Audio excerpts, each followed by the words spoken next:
Tired of ads barging into your favorite news podcasts? Good news. Ad-free listening on Amazon Music is included with your Prime membership. Just head to amazon.com/ad-free news podcasts to catch up on the latest episodes without the ads. Enjoy thousands of Acast shows ad-free for Prime subscribers. Some shows may have ads.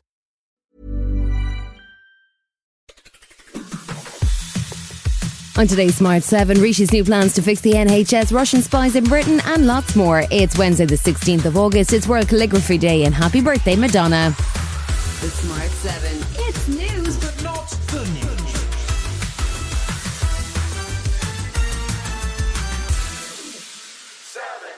Prime Minister Rishi Sunak was back in action on Tuesday, popping into a hospital in Milton Keynes as part of his NHS week. He's announced 900 new beds as part of his plan to reduce the record waiting list with an investment of £250 million to boost winter capacity, a move that Shadow Health Secretary Wes Streeting described as a sticking plaster. Rishi was also adamant that it's the strikes and not the 40,000 NHS vaccines that have caused the waiting list to grow. However, even with junior doctors striking and consultants due to strike, Health Minister Will Quince was staying on message with Rishi's first and final offer. The Prime Minister has been really clear that the discussion on pay is now closed. We've accepted those recommendations in full. My door remains open to discuss other issues around working environments and conditions, but pay is closed, and I think that's the right decision. Labour's Shadow Work and Pensions Secretary Jonathan Ashworth isn't impressed by the government's NHS performance. This is what happens when you run the NHS into the ground, and it's why, in many ways, it's all very well Rishi Sunak saying this is NHS week. He's not come forward with any serious plans or proposals to fix the problems in the NHS. And I think, this really is a last gasp government who've, after 13 years, have had their chance.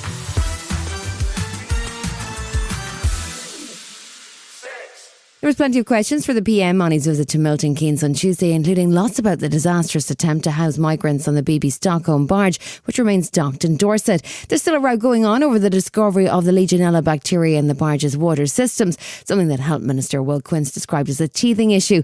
Rishi was standing by his Stop the Boat pledge, but wasn't prepared to discuss the calamitous sequence of health and safety issues around the barge plan and seems intent on firing ahead. This is about fairness. It's about the unfairness, in fact, of British taxpayers forking out, £5 or £6 million a day to house illegal migrants in hotels up and down the country, with all the pressure that puts on local communities. Labour continues to point out that the reason that there's such a crisis is that under the Tory government, a backlog of asylum applications has built up, which is causing the issues in finding housing. Labour's Jonathan Ashworth says the government is also failing to tackle the root of the problem: people smugglers. The Conservatives are doing nothing to go after these criminal gangs. So Labour would go after those gangs, would invest in a proper serious crime agency to really crack down on them. That's how you deal with this problem.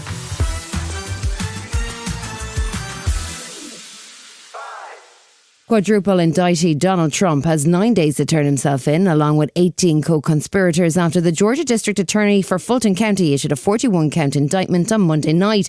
He's promising a dramatic and comprehensive presentation on Monday at his Bedminster Golf Club, which will prove election fraud in Georgia, a claim that has once again been rubbished by Republican Governor of Georgia, Brian Kemp. In a moment that every news producer dreams of, former presidential candidate Hilary Clinton was live on MSNBC as the racketeering indictment dropped, but she managed to keep a straight face and not shout "I told you so" at the top of her voice. I don't feel any satisfaction. I feel great, profound sadness that we have a former president who has been indicted for so many charges that went right to the heart of whether or not our democracy would survive. Republicans have supported Trump through all of the charges so far, and even his greatest critic, former New Jersey Governor Chris Christie, isn't impressed by Fannie. She's been investigating this thing for two and a half years. Jack Smith comes in within the last year.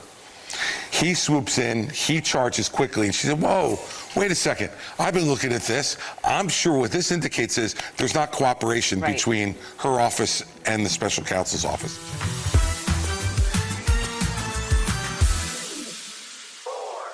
Russia's war in Ukraine continues to grind on, but things got a little closer to home on Tuesday as the Met Police announced charges against 3 Bulgarian nationals.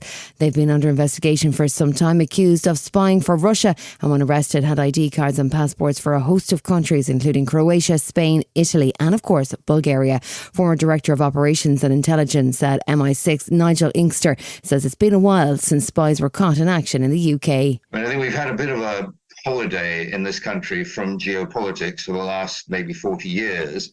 The biggest threats we've had to deal with have come from non-state terrorist organizations, but geopolitics is back. Still to come on the Smart 7, it's the Lionesses versus the Matildas, and Neighbours is back.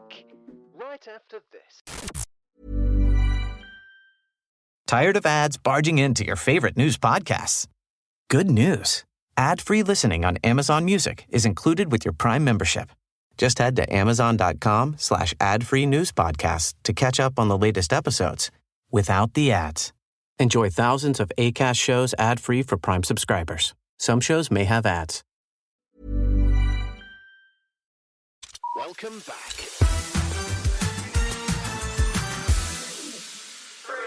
Wednesday sees England's women take on the Matildas in the second semi-final of the Women's World Cup. The winner will face Spain in the final on Sunday morning after 3 goals in the last 10 minutes, so Sweden beaten 2-1.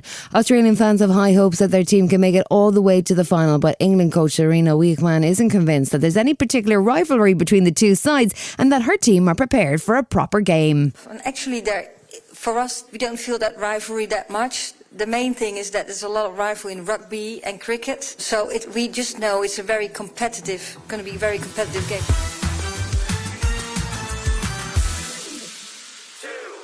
Entertainer Paul O'Grady died in March this year at just 67 years of age. We thought we'd seen his last ever TV show For the Love of Dogs, but it turns out there's one more left to see. ITV have announced that Paul O'Grady's Elephant Adventure will air this autumn. It's a 2-part series that will see Paul travelling through Thailand, visiting elephant rescue centres. The news was announced on Good Morning Britain, prompting this touching memory from guest Duncan James of Blue fame. One of my favourite stories about meeting Paul was I went backstage to see him after a show, and we were in the dressing room, and he sat there and he lit up a cigarette, and I said, "Paul, you're not allowed to smoke inside." And he said, "I'll do what I want, otherwise they'll have to kick me out." And I just thought, sums him up brilliantly.